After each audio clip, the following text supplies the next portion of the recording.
À quelques heures du scrutin présidentiel, la tension monte d'un cran en Côte d'Ivoire.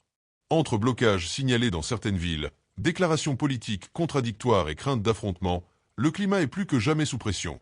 Les autorités appellent au calme, pendant que les citoyens retiennent leur souffle dans l'attente du jour décisif. Et la Côte d'Ivoire entre dans, je dirais, ce n'est plus une semaine, mais dans une période de trouble où l'équilibre du pouvoir pourrait donc basculer. Alassane Draman Ouattara pourrait se retrouver derrière les barreaux s'il vient à tomber. Le dictateur totalement coupé de la réalité menace, insulte et invective les Ivoiriens. Bien surveiller vos différents quartiers. Parce que vous savez, les chiens peuvent toujours passer, hein.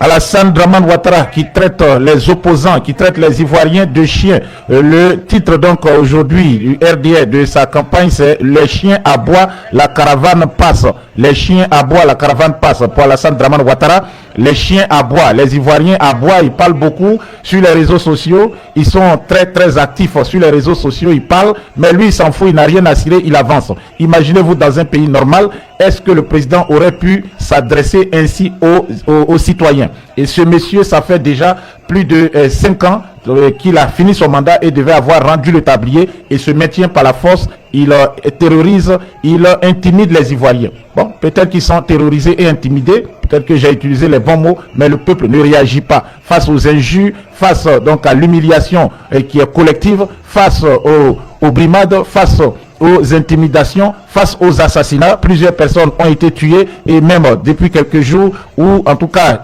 quelques Ivoiriens sont sortis dans les rues pour dénoncer cette forfaiture. Il y a 8 autres Ivoiriens qui ont été tués officiellement. Ceux qui sont portés disparus, on les chiffre à environ 600 personnes. On fera le point tout à l'heure. Je vous demande d'être vigilant.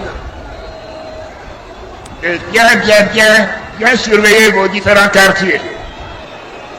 Parce que vous savez, les chiens peuvent toujours passer, hein. Les chiens peuvent toujours passer. Alassane Draman Ouattara est donc devenu le maître chien de la Côte d'Ivoire. Celui qui, donc, il tient en laisse les chiens, il tient en laisse les Ivoiriens. En tout cas, certains, avant même cette expression du dictateur, avaient eu cette parodie. Ce sont les chiens qui vont faire sa campagne et ce sont les chiens peut-être qu'il va diriger, mais pas le peuple ivoirien. Désormais, donc, la bataille est engagée en Côte d'Ivoire contre les moutons du RDA, RHDP et ceux qu'on qualifie de chiens, c'est-à-dire les militants du Front commun. Le peuple ivoirien traité de chien par Alassane Draman Ouattara, dictateur vieillissant, vieux dictateur qui peine à se tenir sur ses deux jambes. On le voit ici en train de tituber à 83 ans officiellement, plus de 87 ou 8 officieusement. Le dictateur qui aujourd'hui tient un pays, on a hier sorti quelques papiers, plus de 700 milliards de propriétés ont été découverts en France appartenant à Alassane et Dominique Ouattara. Le peuple ivoirien est aujourd'hui amorphe, un peuple qui réagit. Le moment est venu de réagir pour se libérer. Il ne reste que 24 heures. D'ici minuit, nous avons encore 12 heures et peut-être encore 18 heures pour que le dictateur confirme sa forfaiture et tienne encore ce pays en otage. La France, donc, qui est, vous le savez, complice d'Alassane Draman Ouattara dans cette forfaiture, a déplacé sur place une équipe de télévision, plusieurs équipes de télévision même. La télévision France 24, l'outil de propagande de l'État français se trouve à Abidjan pour faire croire au monde entier que tout va bien en Côte d'Ivoire et que c'est une élection normale, les choses se passent normalement. Il y a, comme dans tous les pays, un désenchantement de la jeunesse pour la chose politique, mais que cela peut se régler avec un peu de travail. Alassane Draman Ouattara a bien travaillé et tout va bien, mais la réalité sur le terrain, elle est encore plus sordide, elle est encore plus lugubre, elle est encore plus triste et nous la verrons tout à l'heure. De l'Afrique, une émission délocalisée à Abidjan, la capitale économique de la Côte d'Ivoire. À moins de 2 jours de l'élection présidentielle, nous allons tenter de faire le point sur les défis qu'attendent ce pays avec nos invités, nos reportages, nos correspondants, nos experts. Avec nous ce soir, un politologue, Geoffroy Julien Kwao. Merci d'être avec nous pour décrypter notamment l'actualité politique. Et puis Julia Guggenheim, vous la connaissez, c'est notre correspondante depuis un peu plus de 2 ans en Côte d'Ivoire. Elle a sillonné le terrain, elle a couvert cette campagne, elle nous en parlera dans quelques instants. Et puis nous aurons aussi la chance d'accueillir Serge Daniel, notre correspondant pour le Sahel, qui nous parlera d'un des grands défis du pays, le défi sécuritaire. Et nous avons aussi choisi de donner la parole à des acteurs de terrain. Avec nous tout à l'heure, la présidente d'une ONG qui s'occupe des enfants malades atteints du cancer. Elle est sur le terrain, elle nous parlera de ses attentes, notamment pour les secteurs de la santé en Côte d'Ivoire. Mais avant de développer tout cela, on va faire un point sur la campagne, ce dernier jour de campagne, avec nos équipes sur le terrain. Voyez ce reportage signé Julia Guggenheim, Caroline Dumais, Makamara et Damien Kofi.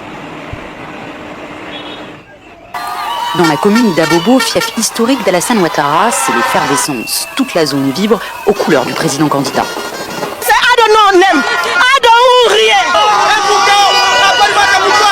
Des milliers de partisans s'apprêtent à rejoindre la place de la République où il doit tenir son dernier meeting.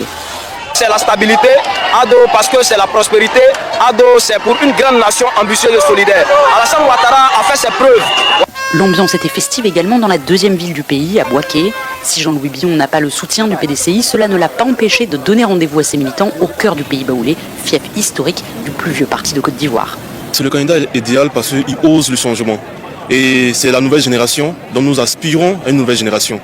Les militants de Simone et Yvette, l'ex-épouse de Laurent Gbagbo, se sont retrouvés à Aboissau, dans sa région d'origine, à l'est du pays. Figure de la crise post-électorale de 2010-2011, la candidate a fait de la réconciliation nationale une de ses thématiques de campagne.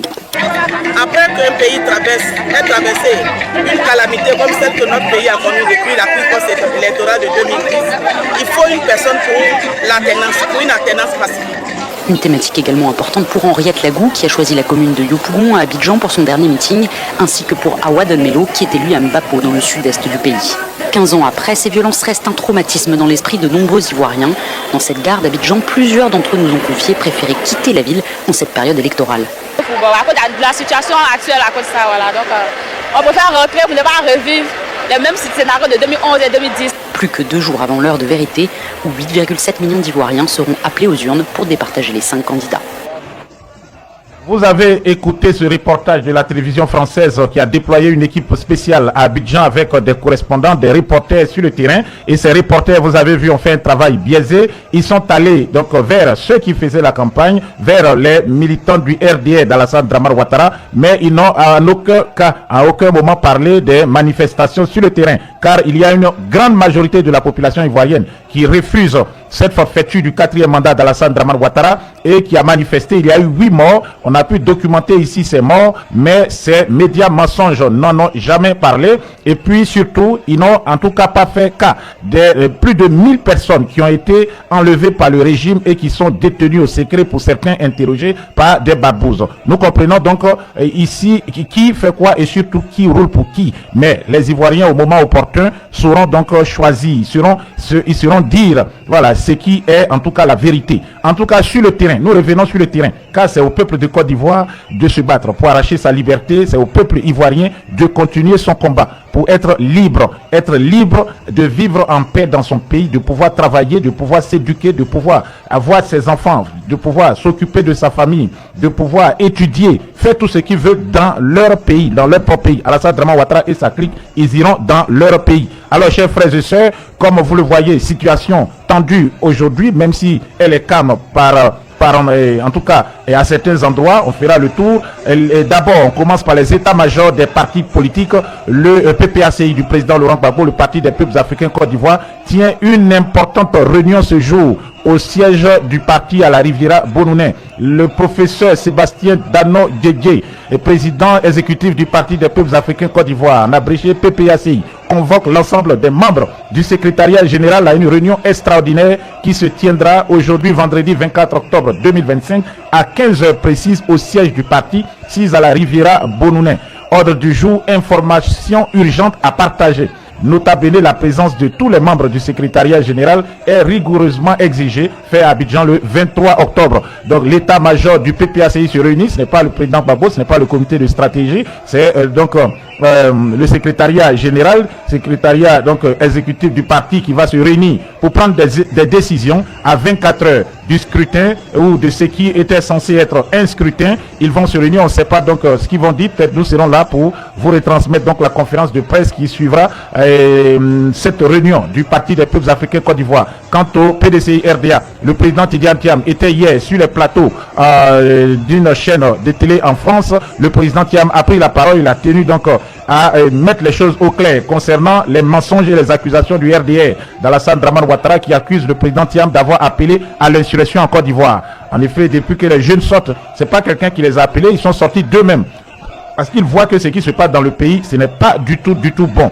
Autre situation, donc le peuple ivoirien a peur. Vous avez vu tout à l'heure dans le reportage des Français, malgré le mensonge évident que nous avons pu constater dans ce reportage, nous avons vu qu'il y a des Ivoiriens et des Ivoiriennes qui quittaient la ville d'Abidjan à 24 heures ou à moins de 24 heures du scrutin censé se tenir demain. Ils ont décidé de quitter la ville pour se mettre en sécurité au village ou dans d'autres villes, même dans d'autres pays. 1500 Ivoiriens ont demandé refuge, l'asile politique au Ghana. Ils ont quitté la Côte d'Ivoire par peur donc des violences politiques qui pourraient émailler ce pseudo-scrutin et surtout des violences qui pourraient aussi venir suite donc au refus d'une population et peut-être le fait que le régime a décidé de mater tous ceux qui ne sont pas d'accord. Et puis regardez dans les supermarchés, depuis hier, les Ivoiriens font leurs emplettes. Ils sont par milliers. Il y a 7 millions de personnes qui vivent aux alentours d'Abidjan ou d'Abidjan. La zone métropolitaine d'Abidjan compte plus de 7 millions de personnes. Il y a plusieurs millions qui se ruent actuellement dans les supermarchés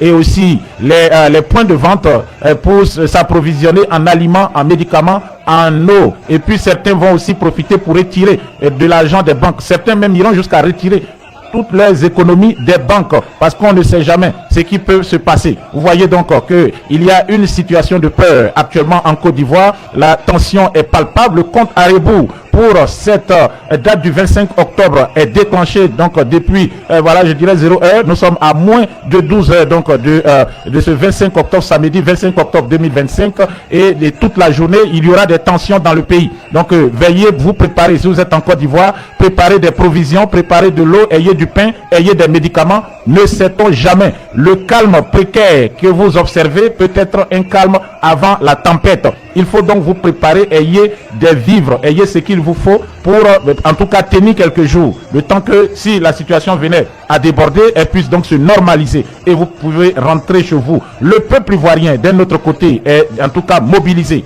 On voit donc et on va faire le tour de certaines localités où il y a des mobilisations actuellement contre le 4e mandat illégal et anticonstitutionnel du dictateur Alassane Dramane Ouattara. Voilà, déjà les partis politiques, le Front commun par la voix de son porte-parole a fait le point hier des enlèvements et puis arrestations. Vous avez donc ce communiqué produit par Maître Abiba Touré hier et ensuite vous avez la liste. Je n'ai pas publié toute la liste mais c'est la finalité de la liste. Vous comptez là le numéro 519. Donc 519 personnes ont été recensées comme aujourd'hui étant dans les geôles. Ça c'est ceux qu'on a pu avoir des informations claires d'eux, qu'ils sont détenus à la maison d'arrêt de correction d'Abidjan, désormais appelée PPA. Maintenant, le régime avait, par la voix du procureur, annoncé plus de 750 arrestations. Il y a maintenant, je pense, environ une semaine, en tout cas en début de semaine. Et on a vu les événements de Yamoussoukro, on a vu ce qui s'est passé à Dabou, à Beauville, et de même que à Zopé et dans plusieurs autres localités. Ce qui veut dire qu'il y a eu encore plusieurs autres centaines d'enlèvements à travers tout le pays. Donc le nombre de personnes aujourd'hui qui est donc détenues, arrêtées, ou même tout simplement enlevées et portées disparues s'élève à plus du millier de personnes dans le pays, dans tout le pays. Toutes ces personnes, on ne sait pas en tout cas ce qui adviendra d'eux. Le PPAC a pu donc recenser 500. Bon, le Front commun, on a le logo des deux partis, c'est Maître Abiba Touré qui a fait l'annonce, mais on a donc une liste de 519 personnes qui sont officiellement déclarées comme arrêtées. Voilà, maintenant ceux qui ont été enlevés, il n'y a donc pas d'informations concernant leur lieu de rétention, donc on ne peut pas donner des informations sur eux. Il y a plus de 1000 personnes qui ont été enlevées. 39 avaient été condamnées à 36 mois de prison par le régime dans par une juridiction dans un procès expéditif, qui s'est tenu en Côte d'Ivoire. Vous voyez donc ici, c'est malheureux Ivoiriens qui croupissent dans les geôles, qui sont entassés comme du bétail, qui sont torturés par des milices étrangères. Les Ivoiriens doivent avoir ce dernier sursaut d'orgueil parce que hier, vous avez, bon, pas parce que, mais vous ne devez pas avoir cet orgueil parce que, bon, je dis hier, il y a des frères qui sont intervenus ici, par exemple du Burkina Faso, du Mali, qui ont dit, si les Ivoiriens laissent Alassane Ouattara faire ce 4e mandat, désormais, ils marcheront la tête basse à travers l'Afrique et le monde. Et je pense que si les Ivoiriens n'ont pas compris ce message, c'est ce qui adviendra. On ne peut pas se faire humilier autant par un individu et son groupe et ses sbires. Nous n'allons pas accepter cela. Regardez nos frères, comment ils sont traités, comment ils sont trimballés, comment ils sont humiliés. 519 personnes officiellement arrêtées, qui sont jetées dans les prisons, y compris des femmes, y compris des personnes malades qui sont sorties pour dire mais non, c'est pas possible. Et puis la majorité de ceux qui ont été enlevés n'étaient même pas pour certains dans les manifestations. On a vu des images ici où des gens qui étaient dans leur domicile ont été traînés comme du bétail par les sbires du régime d'Alassane Dramane Ouattara. Nous allons voir une de ces images. Une personne qui est chez elle à la maison, qui dort, voilà, qui ne veut pas de violence. Regardez, voilà, regardez, vous allez voir donc cette image là de près. On va donc, on sort la personne de chez elle et puis surtout, voilà, on va voir ça de près. On va voir, j'espère que on va pouvoir, voilà. Donc regardez ces images, regardez comment on traîne une personne. Regardez comment on traîne une personne. Donc tous ceux qui ont été, voilà, tous ceux donc qui ont été enlevés, voilà, on va revoir l'image. Tous ceux qui ont été, voilà, regardez comment on traîne des Ivoiriens comme du bétail, des gens qui sont chez elles à la maison, qui n'ont fait du mal à personne. Regardez comment est-ce que on va et on les sort. Regardez ça. Et on va les jeter en prison, on va les torturer. On va les torturer pour leur poser des questions. Et ce n'est pas possible. Nous ne pouvons pas accepter cela. Les Ivoiriens doivent être encore plus mobilisés. Mais je peux vous dire que la mobilisation, elle est là. Nous allons faire le tour donc des scénarios, des endroits où à l'heure actuelle il y a des manifestations. Et nous allons donc à Dabou. Voilà, vous avez là des images de Dabou qui est aujourd'hui debout contre le 4e mandat illégal et anticonstitutionnel d'Alassane Dramane Ouattara.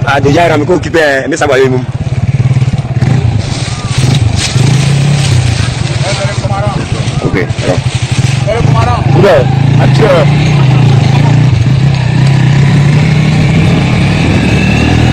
Attends, c'est la table de poids encore.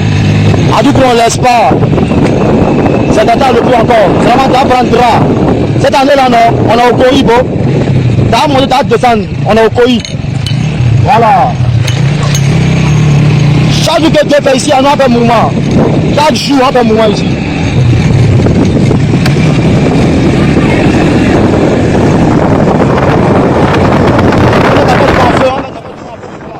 À Dabou, donc, les Ivoiriens sont debout contre le 4e mandat illégal et anticonstitutionnel, à l'OPU exactement. Jean Baptiste, bon numéro.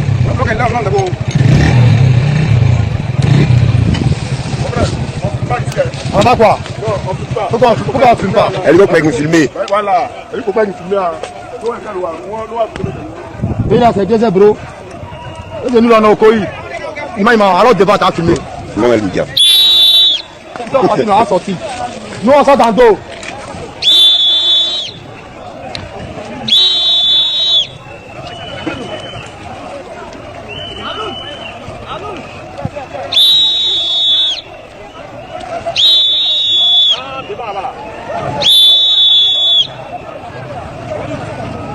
Au bureau, non? Au bureau, on peut le partir ici. Au bureau, on peut le partir.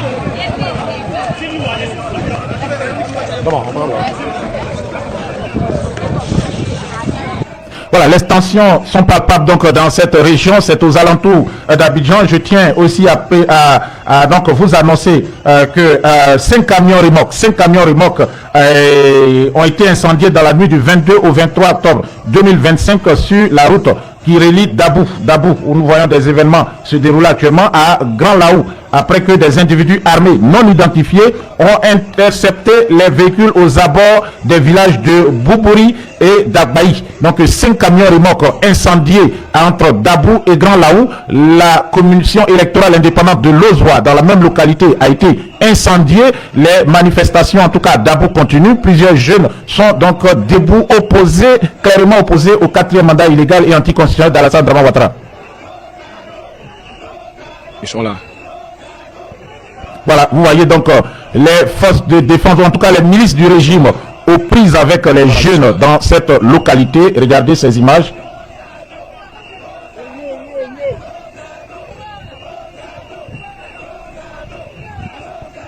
Mais Abla, c'est pas où? Il vient à l'hôpital là. Non, non, non, bouché la mec.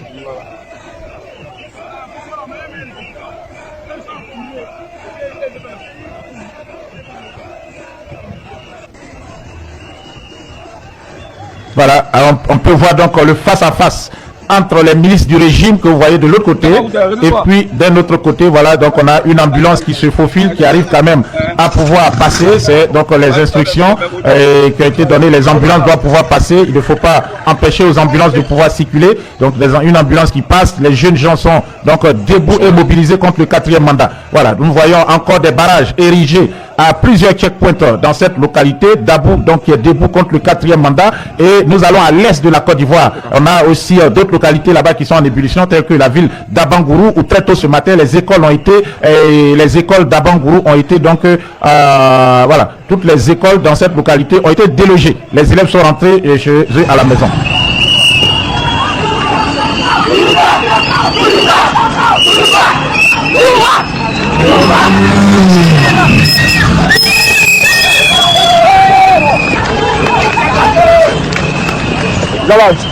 Là, deux sachets.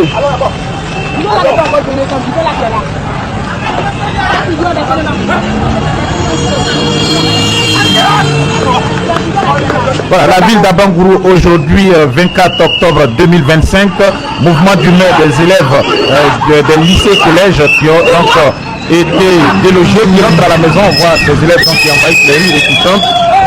Draman Ouattara semble vivre ces derniers moments à la tête du pays. Voilà, donc plusieurs localités en ébullition, Dabou, Grand Laou, et puis on a là Abangourou qui, vous le voyez, donc la jeunesse est mobilisée, est sortie. Voilà, on a encore d'autres localités. Voilà, Songon, voilà, Songon, on a dégagé ça. En même temps, c'est une bonne cause, je dis que c'est rien. On est très fiers d'être ivoiriens. Voilà, c'est un pays, c'est des trucs, quoi. Tiens, c'est tout une pathologie. On est heureux même, sérieux. Je vais t'amener la nuit tous là-bas. Et là, nous, on est prêts quand le Guadeloupe. À la Carasme, on va s'appeler. À l'Ukajana, on va pas nombreux. On a peur de ça. Ici, la version bon. On va commencer quoi? Il va finir, hein. Ça, c'est entrer en matière. Et puis, on va voir après là. Ah bien. Donc, vous voyez donc la jeunesse mobilisée, la jeunesse qui est mobilisée, qui est très très meurtrie. Mais on sait que pour le moment, les manifestations, et de même que voilà, les contestations, c'est par endroits, ce sont des manifestations souvent isolées. Abidjan n'est pas encore dans la danse. Yamoussoukro n'a pas été épaulé lorsqu'elle est sortie vigoureusement les lundis, mardis et mercredis. La tension est très calme. Disons, les tensions ont baissé à Yamoussoukro. Et puis, voilà, voilà. Donc, on attend Abidjan qui doit rentrer en matière. Yopougon doit rentrer dans la danse. On attend aussi d'autres localités, des localités stratégiques qui ont perdu des êtres chers, ne doivent pas en tout cas baisser les bras parce que c'est un combat. C'est un combat qui doit continuer. Zaman, moi, attends, moi j'arrive. Voilà, aujourd'hui là, c'est le préfet qui te parle maintenant. Voilà. On peut plus 4e mandat. C'est Dabou. Zaman, je t'attends. Il faut te méfier. J'arrive. Voilà, Dabou. J'arrive.